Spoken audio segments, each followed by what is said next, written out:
নমস্কার বন্ধুরা, ভারতীয় শেয়ার বাজারে আপনাদের সকলকে স্বাগত জানাই। তো প্রতি সপ্তাহের মতো এই সপ্তাহতেও দেখবো যে আমাদের মার্কেট কি করলো।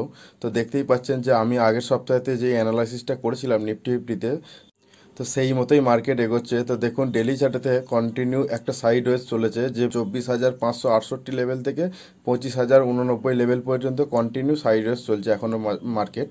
তো যতক্ষণ না এই লেভেল কাটছে ততক্ষণ পর্যন্ত আমরা বলতে পারবো না যে মার্কেট কোন দিকে যাবে। যদি নিচের দিকে কাটে তাহলে মার্কেট ডাউন ট্রেন্ডে যাবে, আর যদি ওপর দিয়ে কাটে তাহলে মার্কেট আপসাইড মুভমেন্ট আবার দেখা যাবে। তো এই মুহূর্তে আমাদের মার্কেট একটা সাইডওয়েজ মুডে চলছে। তো সাইডওয়েজ মুড যতক্ষণ না কাটছে ততক্ষণ কিছু বলতে পারবো না। তো এটা ব্যাঙ্ক নিফটি চার্ট। তো দেখুন যে ব্যাঙ্ক নিফটি চার্টেতে ব্যাঙ্ক নিফটি নিফটি ফিফটি থেকে খুব ভালো পারফরমেন্স করছে। এর আগের সপ্তাহতে আমি দেখিয়েছিলাম যে কন্টিনিউ উপর দিয়ে যাচ্ছে। তো ডেলি চার্টে আমরা দেখতে পাচ্ছি যে ব্যাঙ্ক নিফটি আবার একটা আপসাইড ব্রেকআউট করেছে। তো এটা একটা খুব ভালো সাইন, যা ব্যাঙ্ক নিফটি আরও উপর দিয়ে যাওয়ার প্রবাবিলিটি বেশি দেখাচ্ছে। তো 55,942 লেভেলটা ব্যাঙ্ক নিফটির একটা রেসিস্ট্যান্স ছিল, তো সেটা ব্রেক করে এখন ব্যাঙ্ক নিফটি দাঁড়িয়ে আছে 56,578 লেভেলে। তো ব্যাঙ্ক নিফটি একটা আপসাইড মুভমেন্ট যাওয়ার সম্ভাবনা রয়েছে ওপর দিয়ে। তো এই সপ্তাহেতে আমাদের মার্কেটের এই একটা ওভারঅল ধারণা, যেটা আমরা দেখতে পেলাম যে নিফটি ফিফটি এখন সাইডওয়েজ মুভমেন্টে আছে, সাইডওয়েজ মুড, আর ব্যাঙ্ক নিফটি এখন আপসাইড মুডে আছে।